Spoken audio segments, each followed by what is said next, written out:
Protective gears. Protective measures are needed for radiation shielding during some specific operations involving radiation exposure in a nuclear power plant.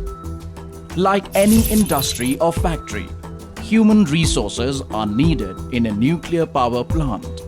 A dress made of special materials and oral respirator is used by technicians while working in certain areas of the plant.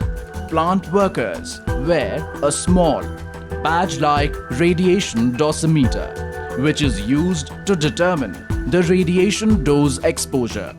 Dosimeters come in many types, including direct reading dosimeter, thermal-luminescent dosimeter, etc.